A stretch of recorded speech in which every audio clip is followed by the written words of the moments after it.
নারায়ণগঞ্জের রূপগঞ্জের কাঞ্চনে প্রস্তাবিত বাসন্তী বিন্দু শর্মিলা দোয়ারকা প্রসাদ স্কুল ও খেলার মাঠের জমিদান ও ভিত্তিপ্রস্তরের উদ্বোধন করা হয়েছে।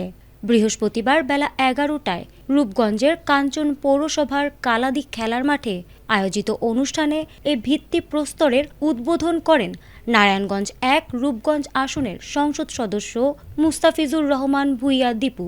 এ সময় স্কুল ও খেলার মাঠের জন্য ১০৩% জমি রেজিস্ট্রির মাধ্যমে সংসদ সদস্য দীপু ভূঁইয়ার কাছে হস্তান্তর করেন নবারুণ জুট মিলস লিমিটেডের ব্যবস্থাপনা পরিচালক বিজয় কুমার মোদি। গ্রামবাসী এলাকাবাসীর জন্য আমরা এই জায়গাটা ওনার অনুরোধে এবং গ্রামবাসীর চাওয়াতে আমরা আজকে এই জায়গা স্কুলের জন্য দান করলাম। এটা প্রাইমারি এবং হাই স্কুল হিসাবে পরিগণিত হইবে। এ সময় উপস্থিত ছিলেন উপজেলা নির্বাহী অফিসার সাইফুল ইসলাম জয়, আশিস কুমার মোদি সহ স্থানীয় গণ্যমান্য ব্যক্তিবর্গ ও শিক্ষার্থীবৃন্দ। এ সময় মুস্তাফিজুর রহমান ভূঁইয়া দীপু তার বক্তব্যে বলেন, মাননীয় প্রধানমন্ত্রী এই দেশকে সামনের দিকে এগিয়ে নেওয়ার জন্য সর্বোচ্চ চেষ্টা চালিয়ে যাচ্ছেন।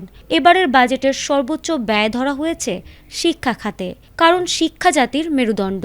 উনি জানেন শিক্ষিত সমাজ একমাত্র বাংলাদেশকে এগিয়ে নিতে পারবে।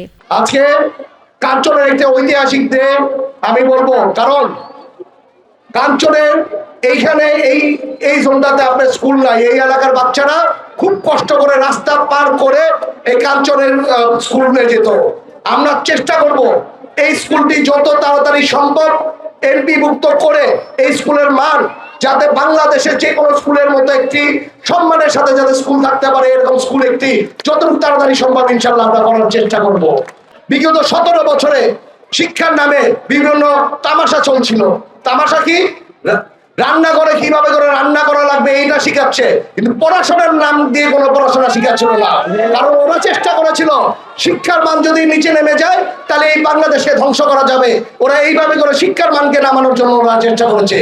ইনশাল্লাহ আমাদের প্রধানমন্ত্রী এইটাকে ওভারকাম করে বাংলাদেশের আমাদের বাচ্চাদের আবার এই গর্বের সাথে বাঁচানোর জন্য এইভাবে করে আমরা যদি গর্বের সাথে বাঁচতে পারি এর জন্য শিক্ষাকে সবচেয়ে প্রাধান্য দিয়েছে। এত বড় মনের মানুষ না হলে এত দামি জায়গা কি দেয় কেউ? আজকে উনি কাঞ্চনবাসীর জন্য, কাঞ্চনের মানুষের জন্য চিন্তা করে আজকে এই জায়গাটা দিয়ে গেছে আপনাদের জন্য। আপনাদেরকে এই উপহারটা নেওয়ার জন্য আপনারা সবাই একবার আলহামদুলিল্লাহ বলবেন।